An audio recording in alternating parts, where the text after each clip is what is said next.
Si tú eres un director que cuida su reputación y que cuida su rol, le dices al dueño, me voy, es lo que corresponde. Sin los números, sin los estados financieros, sin el flujo de caja, sin la estructura de costos, no hay forma de que tu empresa sea viable o no hay forma de que estés camino al... El prestigio de un director se puede, como todo, ¿no? Se puede caer de la noche a la mañana si tú has sido director de una empresa mucho tiempo y la empresa no tiene resultado. Muchas veces piensan de que estudiar un MBA o seguir diplomados, cursos, eso ya los va a dotar de ese manejo, de ese componente que necesitan o esa sinergia que tienen que hacer para que realmente la empresa salga adelante.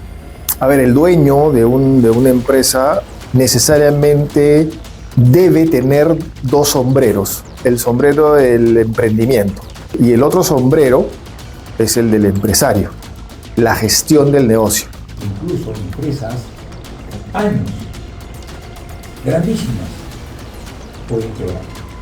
No importa el tamaño, las empresas que no entienden el manejo correcto están condenadas, ¿no? La sinergia que hay entre quien emprende y quien gestiona es la fórmula perfecta, yo creo que casi segura de que el negocio debe ir para adelante.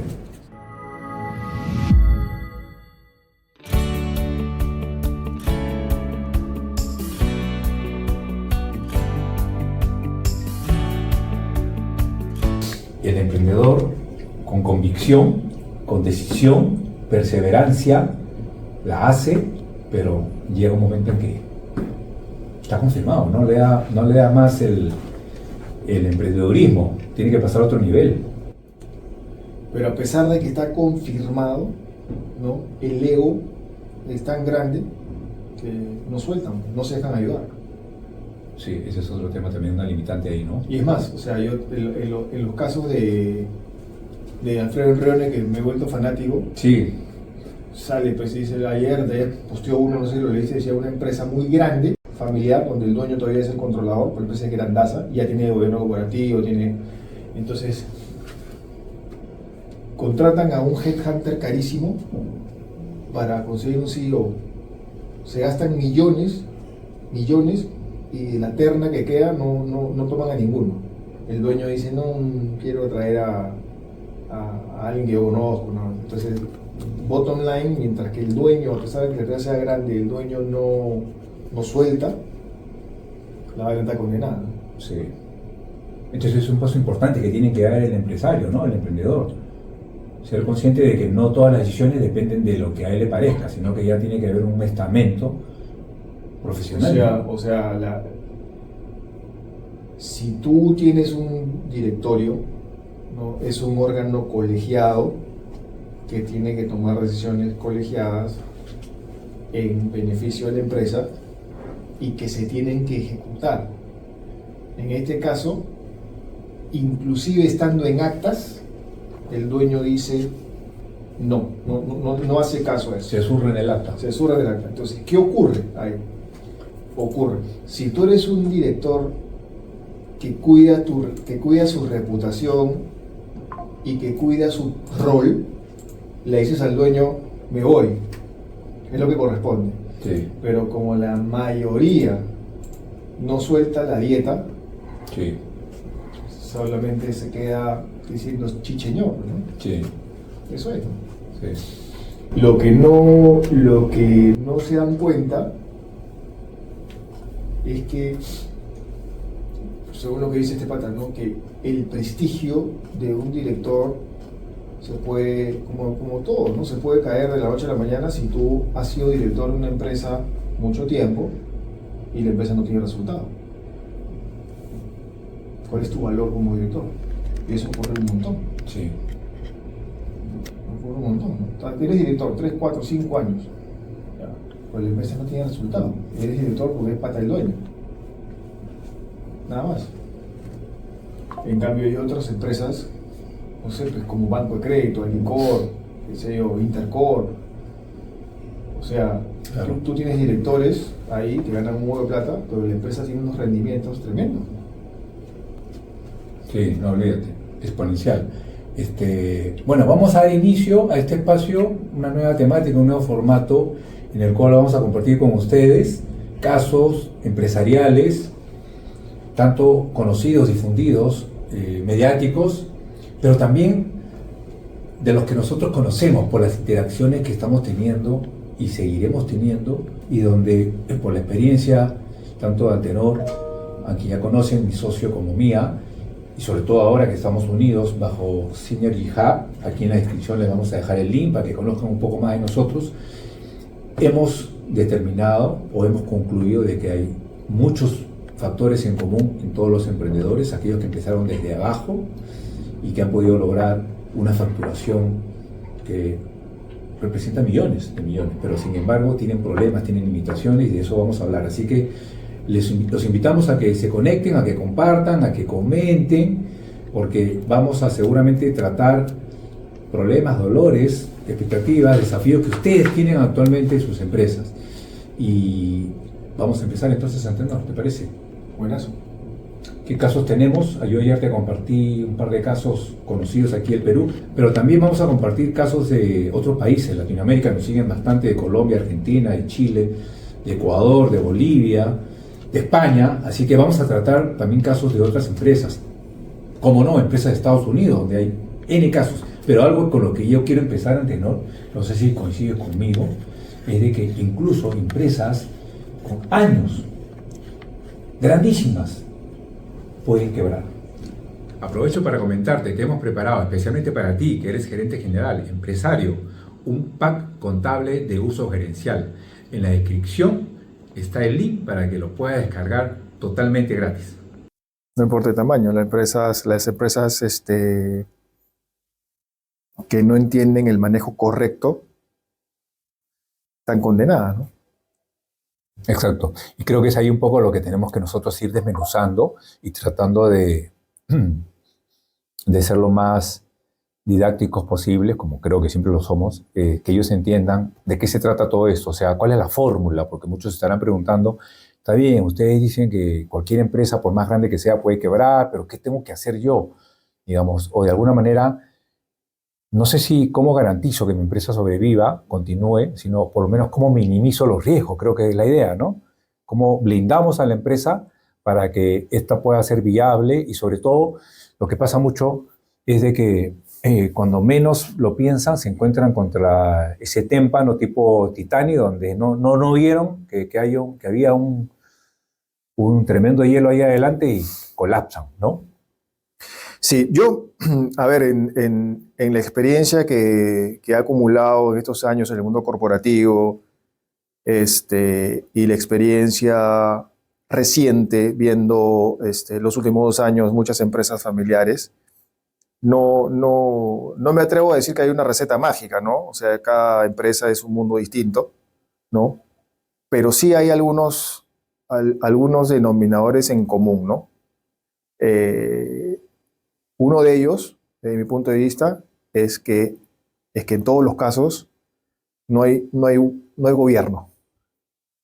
Esa es una figura que se repite en todos los casos de empresas grandes, medianas, chicas, ¿no? Y cuando no hay gobierno, o sea, no me refiero a un hombre medio pomposo, ¿no? Me refiero a que no hay una estructura que vele por el buen funcionamiento de la compañía. Entonces, al no haber gobierno, es difícil que se vea a largo plazo, es difícil que haya estrategia, es difícil que haya ordenamiento organizacional, y todo eso al principio quizás no se ve porque la empresa vende, ¿no? Pero cuando pero llega un momento que la empresa, el primer síntoma, digamos, es que las ventas comienzan a caer o se paralizan o decrecen, y el segundo síntoma es que la empresa se convierte solo en un flujo de caja, ¿no? Pero que al final del día no genera valor, llámese rentabilidad, ¿no? O beneficios, patrimonio para los dueños, ¿no? Y eso es un común denominador, ¿no?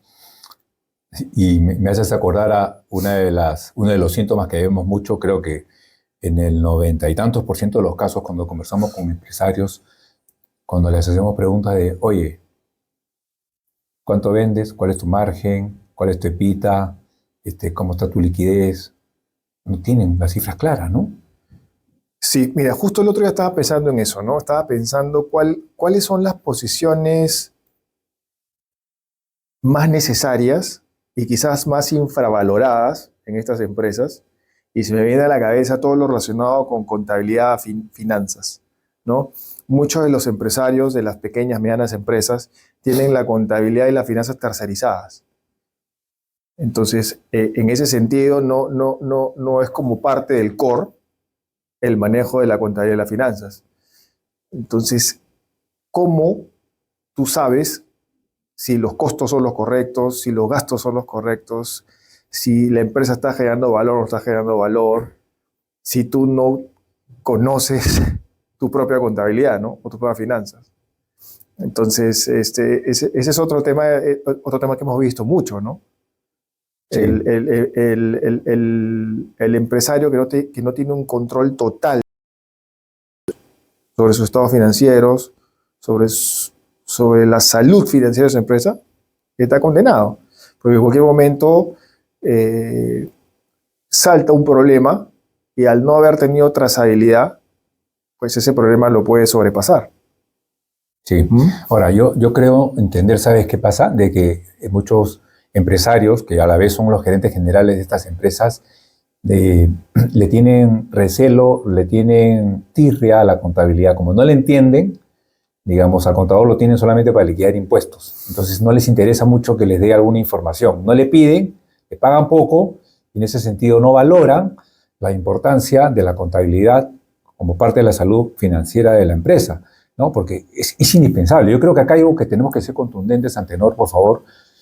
Es que sin los números, sin los estados financieros, sin el flujo de caja, sin la estructura de costos, por decirlo básico, no hay forma de que tu empresa sea viable o no hay forma de que estés camino al... Sí, totalmente de acuerdo. A la quiebra. Y ahí otro tema que vemos muy seguido, ¿no? Es que, a ver, el dueño de una empresa necesariamente debe tener dos sombreros. Un sombrero, el sombrero del emprendimiento, ¿no? La valentía, la visión, las ganas, la resiliencia, todo lo que conlleva ser emprendedor, ¿no? Y el otro sombrero es el del empresario, la gestión del negocio. Si esa persona no tiene los dos sombreros, tiene que conseguirlo de alguna manera, porque la empresa no funciona solamente con la visión del emprendedor. La empresa tiene que ser gestionada. Y lo que yo he visto en la mayoría de casos es que el dueño o los dueños no tienen estos dos sombreros. Entonces les alcanza hasta cierto punto. Pero después, cuando la empresa necesita manejo, ¿no? Y no lo tiene, o sea, vienen los problemas. Y ahí se abren también otras dos posibilidades, diría yo, ¿no? Uno, que en esa visión el emprendedor entienda que ese conocimiento no tiene y lo tiene que incorporar, ¿no? O la segunda crítica, que no acepte que no tiene ese conocimiento y no acepte que es imperativo tenerlo para el crecimiento saludable de la empresa. Y ahí es donde viene, digamos, donde se estrella la empresa, ¿no? Exacto. Yo creo que todo esto que estamos comentando como introducción, contexto, para que ustedes ya ahora relacionen lo que vamos a comentar a continuación, les va a servir bastante, pero recuerden, comenten si hasta aquí algo les parece que les está sucediendo, no están creciendo en ventas, no tienen estados financieros. Bueno, ya tienen que ir tomando nota de que estos aspectos son indispensables. Y algo que te quería comentar, ya que acabas de tratar este tema de que el emprendedor tiene que ser consciente de que hay dos sombreros, ¿no? Y muchas veces piensan de que estudiar un MBA o seguir diplomados, cursos, eso ya los va a dotar de ese manejo, de ese componente que necesitan, o esa sinergia que tienen que hacer para que realmente la empresa salga adelante. ¿Un MBA lo soluciona? Desde mi punto de vista, no. O sea, el estudiar siempre te da un marco conceptual, siempre es bueno estar actualizado con conocimiento, siempre es bueno capacitarte, pero en mi opinión es como una silla o como una mesa que le falta una pata, ¿no? Es como el diploma que está ahí colgado. Claro, si has adquirido conocimiento, si has tenido la gimnasia mental, cerebral de haber entrado, de haber recibido conocimiento, pero también has tenido experiencia, digamos, en la gestión, pues eso es una sinergia tremenda. Tiene otro precio, ¿no? Es una sinergia tremenda, ¿no? Claro. En mi opinión, la experiencia es imperativa, no se puede cambiar por nada, no es sustituible. Exacto. Y por eso es que también yo creo que hay que advertirle a la audiencia de que tengan cuidado, porque hay mucho asesor, mucho consultor académico que no se ha remangado, ¿no? Las mangas, o que no ha metido la mano al barro, o que no ha comido tierra, y, digamos, en la teoría aguanta todo, ¿no? Sí, o sea, hay una gran oferta de asesores y consultores, ¿no? Pero yo me inclino por aquellos que son o han sido practitioners, ¿no? Aquellos que fuera del conocimiento académico han estado en la primera línea, digamos, ¿no? Y han vivido la realidad, ¿no? Porque hay una serie de competencias, digamos, que solamente las desarrollas habiendo estado ahí. Habiendo experimentado, ¿no? Así es. Sí, buenísimo. Así es. A ver, la verdad que eso es muy relevante y no quiero dejar de comentar algo que creo que es importante, ¿no? No es el tema de esta charla, pero en el tema político, por ejemplo, cuando vamos a elegir a un gobernante, hay que pensar en que la persona tiene que tener, pues, una trayectoria en el tema de manejo de una organización o de un país, ¿no? Mínimo, ¿no? O sea, bueno, ahí lo dejo. Vamos con el tema, Antenor. Caso Miyasato. No sé si ustedes conozcan, de repente no, igual pueden investigar rápidamente.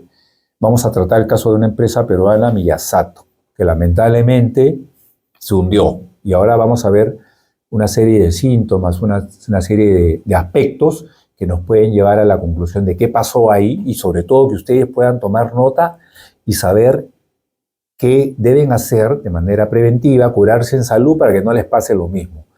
A ver, esta empresa es una empresa, era una empresa de manufactura de vidrio, aluminio, soluciones arquitectónicas, que daba aquí en Lima, y era una empresa de corte familiar, ¿no? Más de 80 años, Antenor, y llegó a ser una marca reconocida, ¿no? Tú recordarás, por más que no era, pues, consumo masivo, pero ¿quién no conocía esta marca Miyasato, ¿no? Y recuerdo que era en La Victoria, ¿no? Sí. Y yo recuerdo haber ido una vez para venderle un servicio hace, bueno, fácil, unos 10 años y no más. Todavía operaba, y se notaba una empresa, pues, la verdad, bien puesta, corporativa, muchas oficinas, vidrio por todos lados, obviamente. Pero, la verdad, en ese momento todavía estaba bien. Pero como también hemos visto, como dice, por fuera flores, por dentro temblores. Hay marcas que están funcionando, quizá tú no sepas, pero tu propia empresa o una empresa que tú estás viendo en el mercado que aparentemente está bien, pero por dentro está colapsando, ¿no? Así es. Bueno, el primer síntoma, como obvio, es cuando tú tienes un rendimiento decreciente, ¿no? Cuando las ventas ya no crecen, Okay. ¿no? Cuando no alcanzas tus objetivos, eso es sintomático de que algo hay que cambiar, algo no está funcionando bien, ¿no? Exacto. Y parece que ese fue el primer síntoma o el síntoma que desencadenó todo el problema en Miyasato cuando las ventas comienzan a contraerse y si tú rápidamente no diagnosticas la razón, pues el tiempo ocurre y ya viene el deterioro y esa es una cadena de eventos negativos, ¿no? Porque ya no tienes caja, ya no tienes cómo pagar los proveedores. Si no tienes una buena estructura otra vez de gobierno, entonces comienzan a echarse la culpa a todos. Exacto. Todos se miran, ¿no? Interesante. Vamos a comenzar entonces un poco a profundizar en este caso Miyasato. Recuerden bien, pueden investigar en la situación. Esta empresa estuvo en un proceso concursal, luego quebró, finalmente se liquidó en el 2021. Mira, entre el 2019 y el 2021 tuvo a cabo todo este proceso. Bueno, no quiero entrar en temas legales, temas técnicos del proceso concursal, ustedes pueden investigar, pero es algo parecido a lo que han hecho muchas empresas últimamente, incluso Movistar también pasó por eso, ¿no? Se metió a Indecopi para tratar digamos, detener un poco las deudas que se venían acumulando y finalmente fue adquirida por un fondo. Es otro tema. Bueno, ¿qué pasó? Esta empresa, según toda la información que hemos podido recopilar, tuvo un endeudamiento creciente y mala gestión financiera. Por ahí empieza todo, la empresa acumuló deudas millonarias con bancos y la SUNAT. La SUNAT es el ente recaudador de impuestos aquí en el Perú. El flujo de caja se vio insostenible. ¿Qué te dice esta primera lectura, Antenor? Si tú ves que la empresa pierde venta y lo primero que haces es no adecuar tus gastos a la contracción del negocio, si no haces eso rápidamente, pues el resultante inmediato es que estás entrando en un camino de romper cadena de pago, porque no tienes ingreso, tus ingresos son menores y muy probablemente llegas a un momento que no puedes cumplir tus obligaciones. Sí, justamente aquí tenemos un punto que dice caída de ventas y pérdida de confianza en el mercado. El incumplimiento con proveedores afectó la cadena de suministro. Se vio afectada la liquidez, hubo retraso en entregas y problemas de producción. Digamos que acá podríamos decir que no hubo reacción o una reacción tardía. O sea, de hecho que de las dos cosas, ¿no? Porque ahora hablábamos un poco de lo importante que es tener los estados financieros súper claros, ¿no? O sea, imagínate que tú tienes, relacionado con producción o con venta, imagínate que tú tienes una cantidad de inventario gigante y tú lo ves en tu estado de situación financiera y tú no haces nada para optimizar eso, conforme pasa el tiempo estás condenándote. Eso lo hemos visto en muchas empresas, ¿no? Sí, o sea, la misma película. No hay una gestión eficiente sobre los estados financieros que te hablan de alguna manera de cómo está la salud de tu empresa. Sí. Entonces, si tú ves que las ventas bajan, los inventarios crecen, las cuentas por cobrar no se reducen y no tomas acción inmediata sobre eso, ya, como se dice, te pasa la ola por encima y ya te ahogaste, ¿no? Y eso en una buena administración no debería ocurrir, ¿no? Así en es. una buena gestión. Así es. Así es. Entonces, algo que ustedes deben tomar nota inmediatamente es de que deben pedir al contador los estados financieros mensuales, pero no solamente eso, no quedarse ahí, sino que hay que revisarlos, hay que entenderlos y hay que tomar decisiones sobre eso. Porque algo que hemos visto mucho es que hay un excedente de stock, ¿no? Sí, pero mira, volviendo al caso de esta empresa que mencionabas tú, aquí caen como las 7 plagas, ¿no? A la vez, ¿no? Sí. Justo iba a leer eso. Y otra vez, hablando del governance, ¿no? Si los accionistas no tienen claridad en el propósito, no tienen claridad en la visión, no tienen claridad en la dirección, entonces todo baja desordenado. Nadie tiene claridad a dónde tiene que ir, qué cosa tiene que hacer. Y es más, otro tema también muy bien común, ¿no? Si los intereses familiares son diversos, ¿no? Entonces, Justo un punto. no hay forma no hay forma de que se pueda competir, ¿no? Porque imagínate, pues, yo, familiar 1, me quiero ir para la derecha. Tú, familiar 2, te quieres ir para arriba. 3, familiar, se quiere ir a la izquierda. Y entonces es imposible. Se ponen cabe todos. Se ponen cabe todos y entonces cuando tú le dices a la administración, hacia acá vamos, la administración dice, pero ¿a dónde? Justo acá hay un punto que dice choques internos de gestión familiar. Como en muchos negocios familiares, hubo desacuerdos en la administración, reinversiones, estrategias comerciales y manejo de pasivos. Si los dueños no anteponen la empresa, digamos, a sus intereses personales, entonces es imposible que la empresa marche. Eso es un trabajo difícil, ¿no? Porque tienes que hacerle entender a los dueños que la forma de que la empresa pueda trascender en el tiempo y que deje un legado es que tiene que haber una unidad de criterio en el propósito, ¿no? de la compañía, donde todos los dueños, todos los familiares estén alineados. Eso es complicado, ¿no? Es un trabajo complicado. Claro, ahora también es que muchos se podrían preguntar, ¿y cómo llegó la empresa hasta donde está? ¿Cómo es que hay empresas que facturan millones de millones? ¿Cómo llegan hasta ahí? Pero yo te respondo con la estadística perversa que manejamos, ¿no? Claro, llegan ahí, pero a los 14 años, 30 años están quebradas. Sí. Porque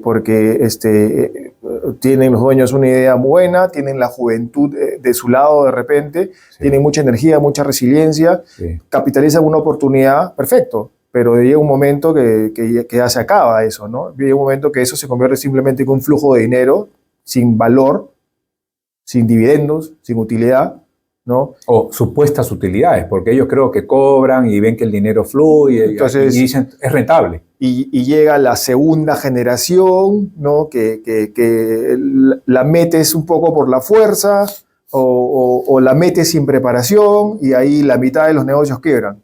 O persiste la tercera generación y el 97% quiebra, ¿no? Y acá en el caso de Miyasato, son 80 años en la empresa, o sea, son varias generaciones, Sí. ¿no? Es bien Estuvo por triste. romper esa estadística perversa. Estuvo ¿no? por romper esa estadística, ¿no? Pero es lamentable una empresa de 80 años en el mercado haya pasado por eso, porque en algún momento se rompió la gobernabilidad, me imagino, ¿no? Exacto. ¿No? Tú ves empresas, hay empresas, sin mencionar nombres, centenarias, ¿no? Pero ya la descendencia, ¿no? Es como si se hubiera capilarizado, ¿no? Y hay un montón de familia metida y la empresa no ha tenido eventualmente un protocolo familiar bien establecido. Y entonces en las generaciones que vienen, a partir de la tercera, cuarta, quinta, etcétera, ya se desordena completamente, ¿no? Hay empresas centenarias en Perú que están pasando por eso y están cuasi quebradas. Sí. Y hay otras empresas también, ¿no? Que han hecho súper bien el trabajo de protocolos, digamos, están entrando a la sexta, séptima generación y están más fuertes que nunca. Entonces ahí hay una diferencia grande que rescatar, ¿no? Sí. Mira, acá hay una nota interesante que por lo menos a mí me queda claro que tiene que ver con un tema estratégico, que es el negocio no modernizó a tiempo su maquinaria, automatización ni oferta de valor frente a nuevos competidores asiáticos. Clásico, pues. Acuérdate, hay algunas empresas que nosotros hemos ayudado, ¿no? Y entramos a la planta, vemos la maquinaria. O sea, ¿cuántos años tiene tu maquinaria? Mi maquinaria tiene 10 años. ¿Tu maquinaria está depreciada? No está depreciada. ¿Tu maquinaria tiene un plan de renovación? No tiene un plan de renovación. ¿Tu maquinaria tiene un plan de mantenimiento preventivo? No tiene. Entonces esto avanza muy rápido, ¿no? Entonces yo insisto que son temas de gobierno y gestión. Exacto. No son otros, ¿no? Claro, me parecería que es importante, Antenor, que aterricemos un poco más, lo más que podamos, el término de gobierno. ¿Qué analogías podemos dar para que la audiencia entienda? ¿De qué hablamos de gobierno? Una empresa, por ejemplo, de la que nos está viendo en este momento, ¿cómo arma un gobierno? ¿Qué es gobierno? ¿Cómo se come? A ver, fuera de que a veces suena como una frase media así fancy que solamente... ¿Cliché? Que solamente la pueden digerir grandes empresas, Claro. ¿no? Yo no lo veo así. El gobierno, en mi lectura, es un conjunto de medidas, ¿no?, que adopta la empresa para el buen funcionamiento, ¿no? Ajá. Entonces, si la empresa no tiene clara su estructura de poder y autoridad, ¿no?, entonces, ¿quién hace qué? Y se constituye al final, contrario a eso, ¿no?, en un desgobierno. Entonces la empresa debe tener una estructura, ¿no?, de arriba hacia abajo, de donde emanan el conjunto de acciones que velan por el buen funcionamiento de la compañía en todo sentido. Buen funcionamiento para que la gestión se haga de manera correcta, para tranquilidad de los accionistas, ¿no?, y para, por supuesto, también tranquilidad de todos los stakeholders, ¿no? Entonces, eso debe, en mi opinión, es lo que constituye el gobierno corporativo, ¿no? Y está adaptado a cualquier empresa, ¿no? A cualquier empresa. Ahora, ¿de qué forma se puede comenzar a dar eso, ¿no?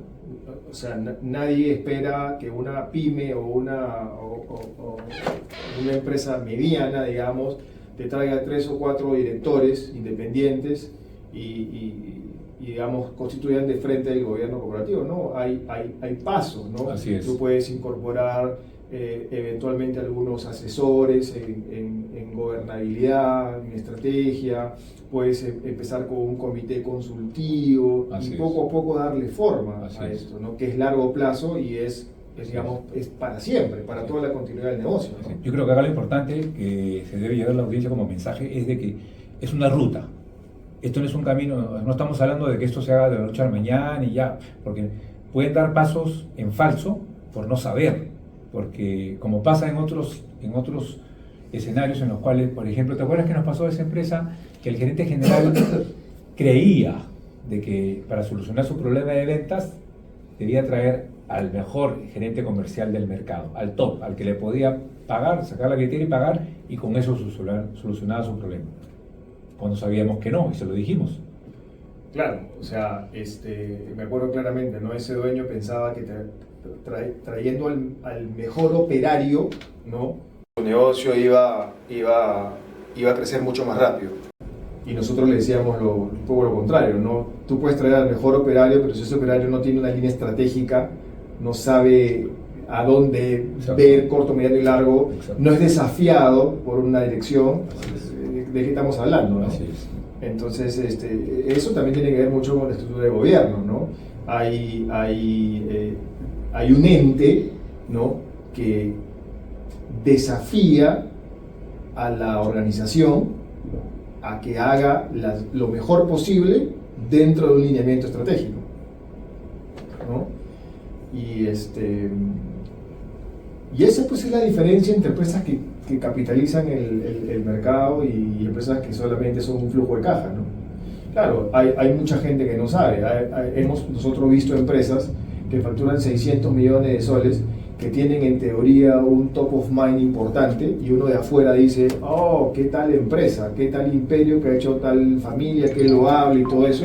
Y cuando tú entras a la empresa, ¿no?, te das cuenta que tiene una rentabilidad por debajo de la categoría, sí, te das cuenta que los márgenes son por debajo del promedio, sí, te das cuenta que tiene su pasivo es mucho más alto que su activo. sí. Entonces, ¿de qué estamos hablando? Por lo que hemos visto muchas veces, está vendiendo nada en comparación a lo que puede vender en el tremendo mercado en el que está.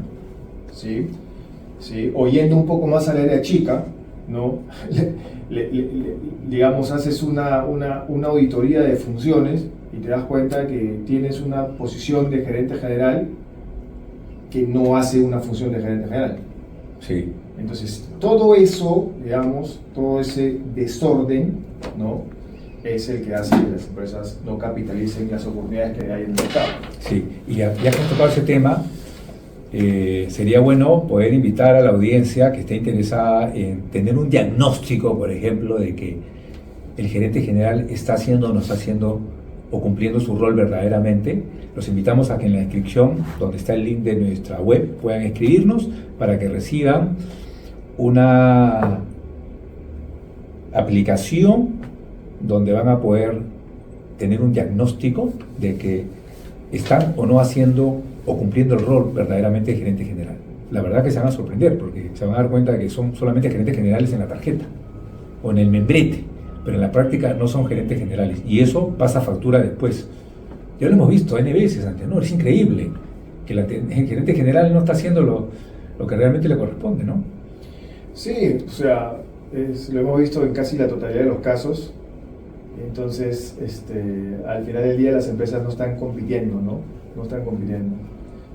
Y es como paradójico, ¿no? Porque las oportunidades están, ¿no? Hay mercados gigantes donde una empresa familiar puede capitalizar mucho, pero no, lamentablemente no se toman las decisiones que se deben tomar y le dejan un poco la cancha servida a las grandes corporaciones, ¿no?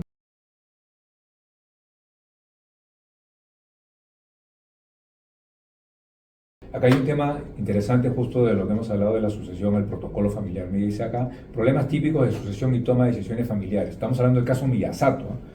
Choques entre generaciones, estamos hablando de 80 años, donde ya hay generaciones que se van traslapando, ¿no? Luego, diferencias en prioridades, crecimiento o liquidez. Falta de visión estratégica compartida. Está clarísimo que faltó esto. Y como tú dices, las 7 plagas, el cóctel perfecto para que se dé todo esto. O sea, más claro ni el agua. Mira, imagínate un fundador de una empresa, ¿no? Ya un señor grande, que llevó la empresa a cierto nivel de crecimiento y facturación, que se encuentra en una mesa de directorio con su nieto. Entonces ambos son accionistas o directores, ¿no? El fundador probablemente con una alta carga de empírico, ¿no?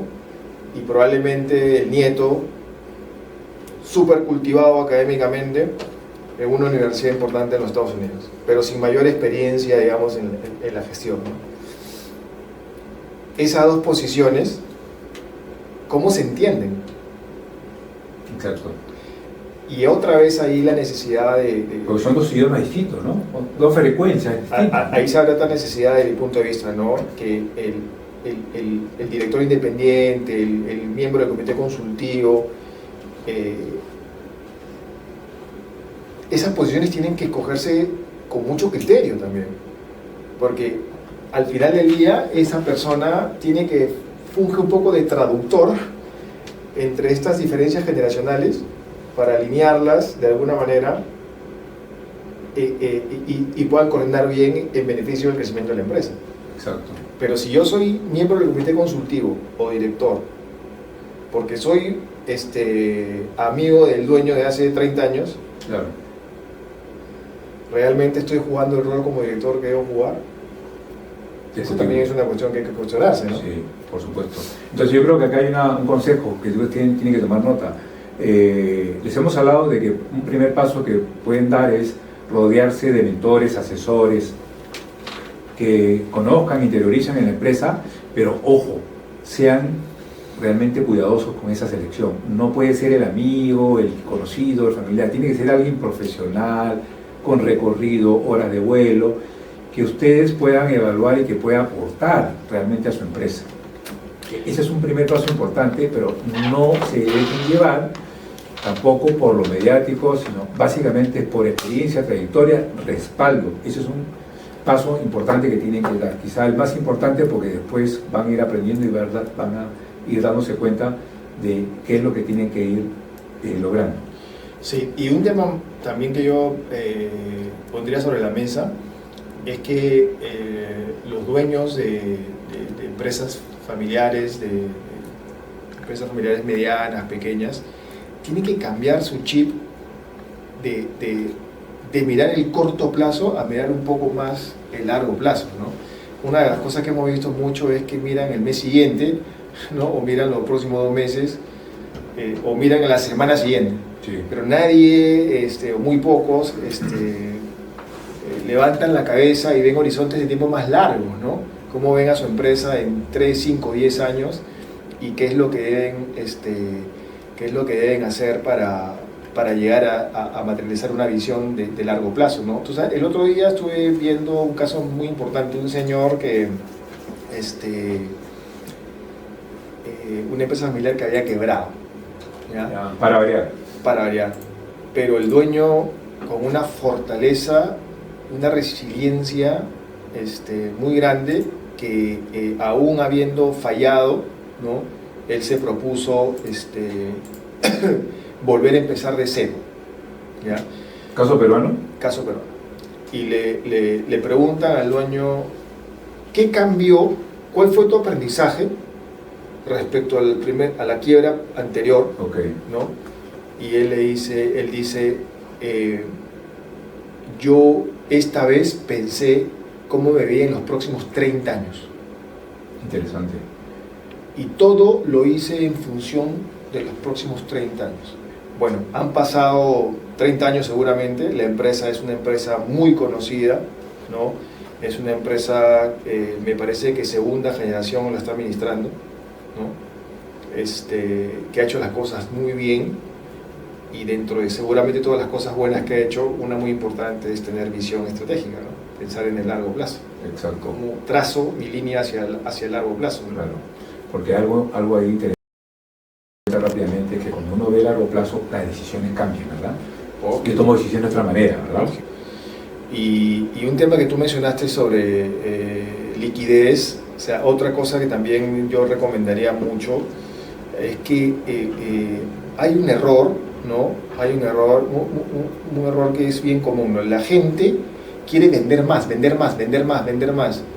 Y ese no necesariamente es el camino, porque si tú vas a vender más sacrificando rentabilidad, ¿no? Entonces eso no sostiene el negocio, ¿no? La venta tiene que ser la venta, la máxima venta que yo pueda lograr, ¿no? Con estrategia, con una buena ejecución, pero tiene que ser una venta que genere valor al negocio. Yo me he encontrado, ¿no? con empresas que tenían 25% de la facturación con margen negativo. Entonces, tú puedes decir, pero ¿cómo es esto? Porque para los dueños era un dolor demasiado grande reducir 25% su venta, aún ganando mucho más dinero. Increíble, pero pasa en la realidad. Entonces la venta no es un número arriba que te representa crecimiento. La venta tiene que crecer y tiene que impactar directamente proporcional con tu rentabilidad. Sí. Si no, ¿cuál es el valor que estás generando? Creo que algo que muy pocos hacen, y deberían hacer este ejercicio, ¿no, entrenadores? Saber cuánto quieren ganar. Ir a hacer el gross up, ir al revés. De repente, yo este año quiero ganar tanto, quiero llevarme como dividendo tanto, y de ahí partir para atrás.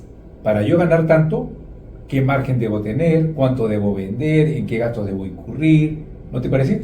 Pero otra vez salta el tema de planeamiento, otra vez salta el tema del control de los números, ¿no? Claro. O sea,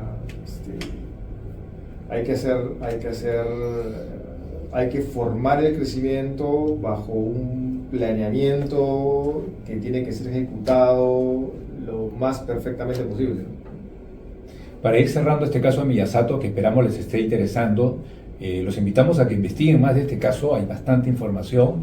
Déjenos en sus comentarios si es que algo de lo que estamos tratando les suena, tienen un problema de estancamiento de ventas, no saben cómo controlar al contador, o mucho más atrás, no saben cómo contratarlo. Bueno, son temas que podemos abordar, tomaremos nota de todo eso para seguirlos incorporando en el podcast. Pero acá hay una pregunta que nos han dejado Antenor, como dice: ¿qué señales tempranas se vieron en Miyasato que cualquier pyme hoy puede reconocer, digamos, a manera de prevenir, ¿no? Oye, yo no puedo cometer los errores que cometió Miyasato, ¿no?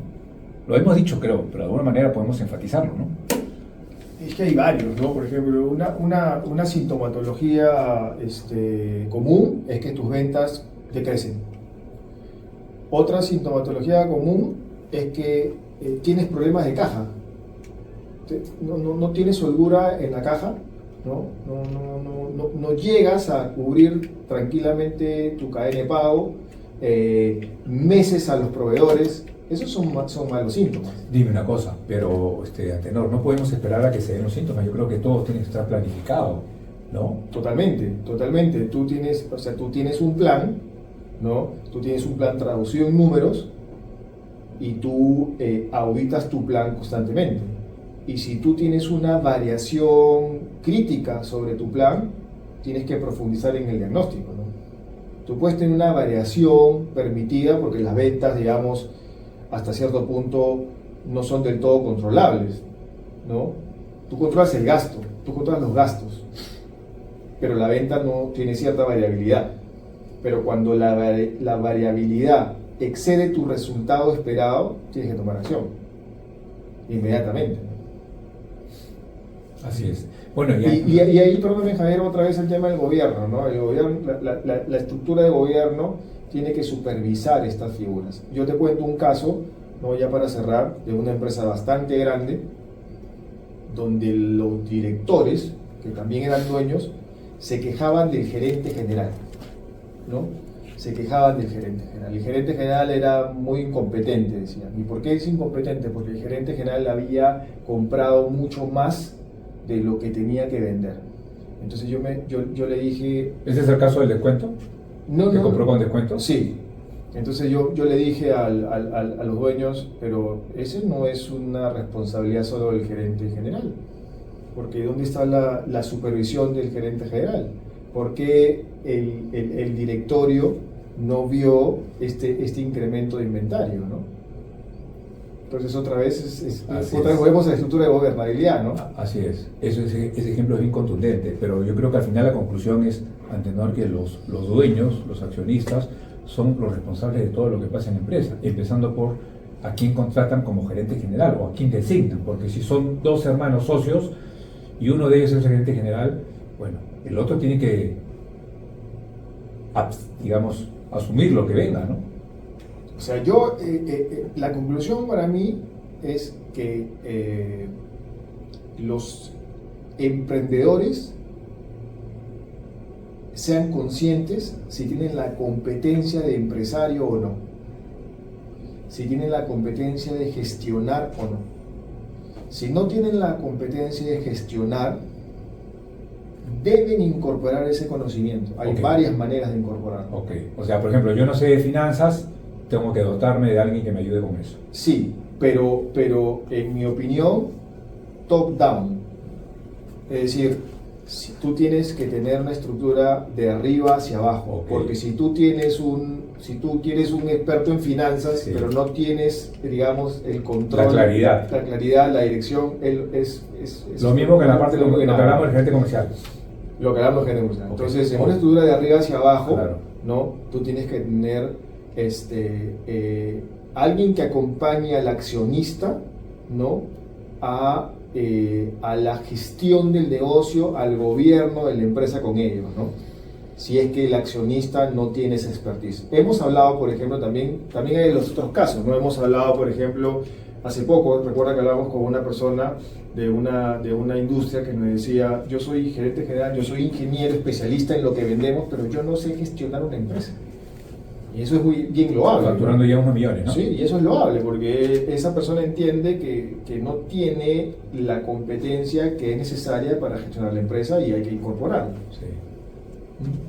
Sí. Eso es un punto de partida importante, ¿no? Ser consciente de esa limitación, bueno, o simplemente esa naturalidad que hay. Y me lleva siempre al caso que hemos tratado en este canal con una invitada súper especial. Aquí les voy a dejar el video de esa charla que tuvimos con Milena Tapia, donde está clarísima la fórmula que ella aplicó y que le está dando los resultados que esperan. La sinergia que hay entre quien emprende y quien gestiona es la fórmula perfecta, yo creo que casi segura de que el negocio debe ir para adelante.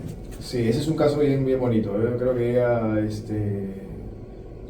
tuvo la visión y la madurez desde muy temprano. Y la humildad, entre comillas. Sí, para darse cuenta de que ella tiene una parte importante de la visión del negocio, pero para materializarla necesitaba rodearse de gente experta con ella, y lo hizo, y me parece que ha sido súper exitoso. Vi hace poco que en LinkedIn ya publicó, formalizó su salida de la gerencia general, que es un poco lo que nos comentó en el podcast, que Sí. ya estaba dando la posta al gerente Sí. general que había contratado, y entiendo que ella ya Sí. salió de la gerencia general y está dedicada a la Sí, expansión, sí. a la marca, ¿no? Sí, súper bueno eso.